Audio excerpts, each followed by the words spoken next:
What if the future you've been fighting to save was already lost before you even started?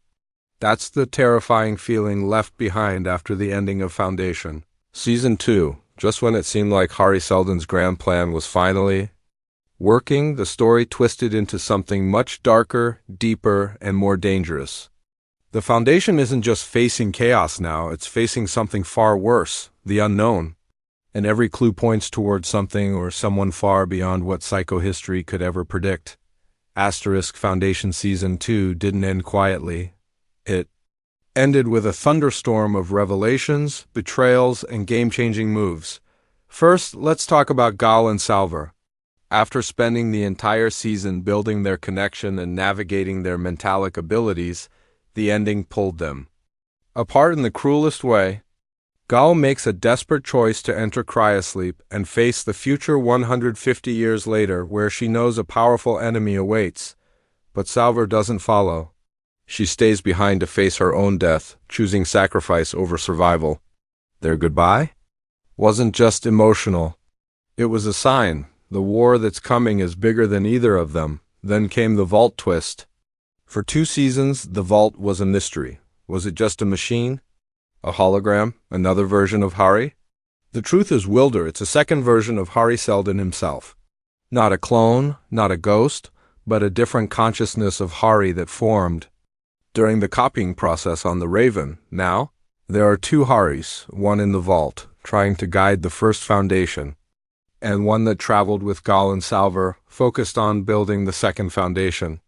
It's like watching Seldon's mind split into 2 missions, and maybe 2 different fates, but perhaps the most shocking part of Season 2 was Queen Sereth and her growing war with Empire.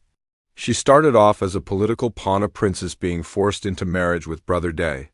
But by the finale, she was playing the long game. Sereth wasn't just resisting Empire. She was actively working to break it apart. Her investigation into Day's secrets, her alliance with Demerzel's enemies, and her manipulation of politics hint at something explosive coming in Season 3. The Cleons think they've mastered cloning and control, but Sereth proves human. Ambition can be just as dangerous. And speaking of Brother Day, his downfall is perhaps the most symbolic twist of all. After years of trying to maintain the illusion of divine rule, Day is stripped of power, betrayed, and left to rot. But the real shock isn't just his fall, it's what replaces him. With Demerzel secretly pulling strings behind the throne, and the younger clones starting to question their roles, Empire is crumbling from the inside. Psychohistory was supposed to predict the fall of civilizations, but even Hari Seldon may not have seen this collapse coming so soon. By the time Season 2 ends, we aren't just looking at a world on the brink of change. We're looking at a galaxy where everything is slipping out of balance. Love, power, science, and fate are all crashing into each other.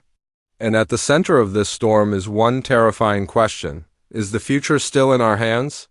Or has it already been rewritten by forces we don't understand yet? He doesn't follow the rules of psychohistory. He wasn't part of the plan, and yet he may be the only one who can destroy it all. The Mule isn't just a name whispered from the shadows. He's a storm coming across the future, bending reality and destiny to his will. And the scariest part? He might already be here, hiding in plain sight, in Asimov's original books. The Mule is a legendary figure, feared, unstoppable, and completely outside the path Seldon predicted. He's not born into power. He doesn't rise through politics. He disrupts everything using a force even psychohistory couldn't measure: human emotion. The Mule is a mentalic, a person who can twist feelings, turn enemies into friends, heroes into traitors, and fear into loyalty. He conquers not with weapons, but with the mind. And once he appears, the future splinters. In the final moments of Foundation Season 2, we get a chilling tease.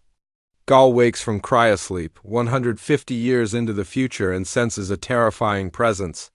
She calls him the Mule, but the show doesn't show us his face, just his voice, just fear. And that's where the theories explode. Could the Mule be Josiah, the boy Salvor saves, who also turns out to be her own child from the future? This is the most popular theory. If true, that would mean Gaal's own son becomes the galaxy's greatest threat.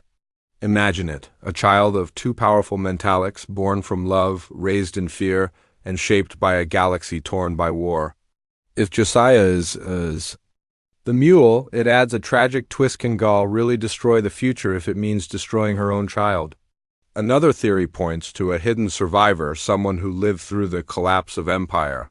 Maybe a clone who was changed by trauma, or mutation. Or perhaps it's someone we haven't fully met yet. A new mentalic whose power has grown in the shadows over 150 years. What makes the mule terrifying isn't just his strength, it's that psychohistory never predicted him. He's a wild card. A glitch in the algorithm. A symbol that, no matter how strong your logic is, emotions and chaos will always find a way in. And here's the deepest fear. What if the mule was part of Seldon's plan all along, but was hidden even from himself? Some fans think Hari created the conditions for the mule without realizing it. The pain, the fear, the war. All of it might have been the breeding ground for something unstoppable. A side effect of trying to control the future too tightly. One thing is clear, the mule is not just another villain. He's not trying to gain power, he's trying to rewrite reality. His rise could erase everything Gaal, Hari, and the Foundations have built. And worse, he might make people love him for it. With Season 3 fast approaching, fans are asking, can Gaal stop a force that controls feelings? Can she fight her own future? And if the mule really is her son, will she even want to? Asterisk time doesn't just pass in Foundation, it crashes like a wave, sweeping away old empires and burying secrets for centuries. Now, with Season 3 set over 150 years in the future, everything we knew is gone. But what rises in its place? That's the real mystery, and if the clues are right, we're about to witness the rise of religions, rebellions, and a war that no one, not even Hari Seldon, can stop. Asterisk Season 3 isn't just the next chapter, it's a whole new age. Gaal wakes up from cryosleep in a galaxy that's changed completely. The Empire as we knew it has likely fallen or fractured. The first Foundation has grown stronger, more like a church than a government. And the second Foundation? It's finally ready to show itself. But here's the twist. Everything might be happening too soon. Let's start with Gaal and the second Foundation. Based on the books, the second Foundation was always supposed to be the hidden backup. The silent mind behind the scenes, guiding humanity when logic failed. Now, Gaal holds that future in her hands. She carries the weight of psychohistory's rebirth and the warning of the mule. Her goal isn't just to rebuild a group of mentalics. It's to create a force strong enough to stand against someone who can bend emotions like metal. But can she lead them? She's a visionary, not a ruler. And this new era may need both. Meanwhile, the first Foundation is becoming something Hari never expected. A religion. In Season 2, we saw Hober Mallow begin to spark belief among the outer planets, but belief is dangerous. Once a scientific movement becomes faith, it can't be controlled. What happens when people worship the Foundation instead of understanding it? Season 3 will likely dive into this new Foundation church, where priests may hold more power than scientists. And if the show follows the books even loosely, we're going to see the first Foundation act less like a haven, and more like an empire of its own. Then there's Queen Sereth's legacy. She might not even be alive in this timeline, but her actions in Season 2 are still shaking the galaxy. Her rebellion against Empire, her alliances with rebels and spies, and her defiance of Brother Day set off a chain reaction. If the genetic dynasty is truly dead, or even corrupted beyond saving, Season 3 will deal with the aftermath. Will the Empire return in a new form? Or will someone else rise in its place, more ruthless and unpredictable?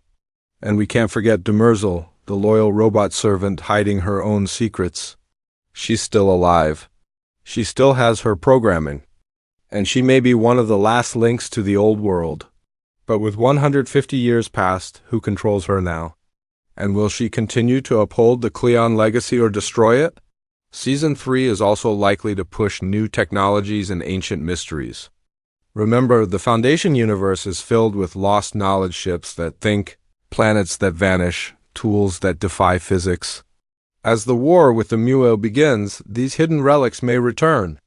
and some may fall into the wrong hands. At its heart, Season 3 asks one haunting question.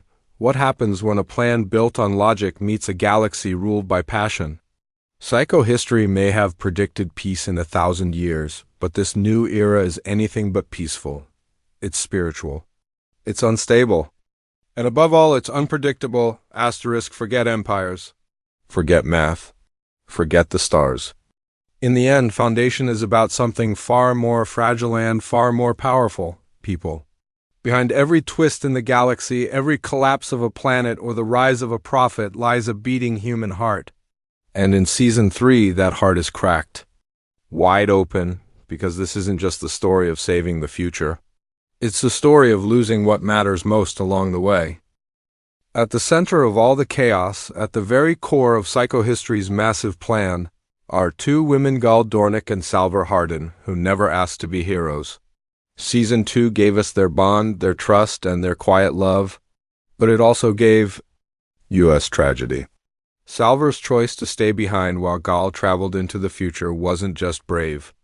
It was devastating. She knew she wouldn't survive. She gave up everything so Gaal could face what was coming. That kind of sacrifice isn't just a plot point, it's a wound. And Season 3 will carry that pain forward in every step Gaal takes. When Gaal wakes up in the future, she's not just facing a broken galaxy, she's facing it alone. No Salvor, no familiar allies. Just visions, silence, and the growing threat of the Mule. And here's where it gets deeply human. Gaal knows what's coming. She saw it. But how do you fight a future you already watched happen? That's where the emotional weight of her journey lies. She's not just battling the Mule, she's battling fate and guilt and grief. Then there's the twist of Josiah, the boy hinted to be the son of Gaal and Salvor, and the one who might grow into the Mule himself. Think about that. A woman wakes up 150 years later to find her child alive, and possibly the biggest threat to the universe. It's no longer just a question of stopping evil. It's a question of, can a mother destroy her own future to save everyone else's? This isn't sci-fi anymore. This is heartbreak. It's a personal war inside a galactic one, and even though Salvor is gone, her shadow remains. Her decisions shaped this future. Her spirit may live on in the people she saved or in Josiah himself. And you can be sure Gaal will carry that memory with her. Salvor was hope, Gaal is action. Together they were the balance. Now that balance is gone, we also can't ignore the theme of free will versus destiny. Hari Seldon's plan was always about controlling the future, predicting it. But the people at the center, Gaal, Salvor, Hober, Sereth, keep proving that emotions break the rules. Love breaks the rules. Fear, pain, loss, they shatter equations. Gaal may be the most powerful mentalic alive, but she's also a woman filled with doubt, regret, and unresolved love. And that's what makes her journey so compelling. She's trying to be a savior, but deep down she's still searching for what she lost. Season 3 might be full of war, collapse, and cosmic twists. But at its core, it will be intimate. It will be about a mother facing her child. About a woman carrying the memory of a lover who gave everything. About a galaxy shaped not just by ideas but by heartbreak. So when the foundation shakes and the stars fall, remember this: what truly drives the future forward isn't numbers, it's people. And no equation, no matter how perfect, can ever predict the human heart.